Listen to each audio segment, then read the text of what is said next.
Hi ಎಲ್ರಿಗೂ ನಮಸ್ಕಾರ. Welcome to G K kitchen. ನಾನಿವತ್ತು ನಿಮಗೆ ಪೂರಿ ಯಾವ ರೀತಿ ಮಾಡೋದು ಅಂತ ಹೇಳ್ಕೊಡ್ತೀನಿ. ಮೊದಲನೇದಾಗಿ ಜಾಮೂನ್ ಬಟ್ಲಲ್ಲಿ ಎರಡು ಜಾಮೂನ್ ಬಟ್ಲು ಮೈದಾ ಹಿಟ್ಟು ತೊಗೋತಾ ಇದ್ದೀನಿ. ಮೈದಾ ಹಿಟ್ಟು ತೊಗೊಂಡು ಅದಕ್ಕೆ ಸ್ವಲ್ಪ ಎಣ್ಣೆ ಹಾಕ್ಕೋತಾ ಇದ್ದೀನಿ. ಸ್ವಲ್ಪ ಲೈಟಾಗಿ ಉಪ್ಪು ಹಾಕ್ಕೊಳ್ಳಿ. ಎಣ್ಣೆ ಹಾಕ್ಕೊಂಡು ಉಪ್ಪು ಹಾಕ್ಕೊಂಡು ನೀಟಾಗಿ ಕಲಿಸ್ಕೊಳ್ಳಿ. ನಾನಿಲ್ಲಿ 4ರಿಂದ 5 ಜನಕ್ಕೆ ಪೂರಿ ಮಾಡ್ತಾಯಿದ್ದೀನಿ.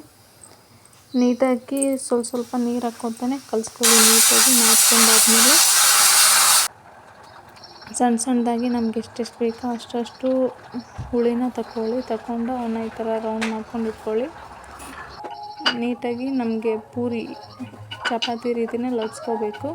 ಸ್ವಲ್ಪ ಸಣ್ಣದಾಗಿ ಲಟ್ಸ್ಕೋಬೇಕು. ಪೂರಿ ಯಾವ ಸೈಜ್ ಬೇಕೋ ನಮಗೆ ಆ ಸೈಜಿಗೆ ಪೂರಿನ ಲಟ್ಸ್ಕೊಂಡು ನಾವು ಒಲೆ ಮೇಲೆ ಎಣ್ಣೆನ ಕಾಯೋಕ್ಕಿಡೋಣ.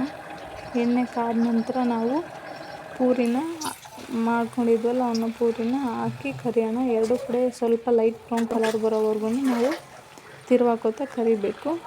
ಪೂರಿ ಚೆನ್ನಾಗಿ ಬರ್ತವೆ. ಮಾರ್ನಿಂಗ್ ಟಿಫನ್ನಿಗೆ ಈಸಿಯಾಗಿ ಬ್ಯಾಚುಲರ್ ಸಮೇತ ನೀಟಾಗಿ ಮಾಡ್ಕೋಬೋದು.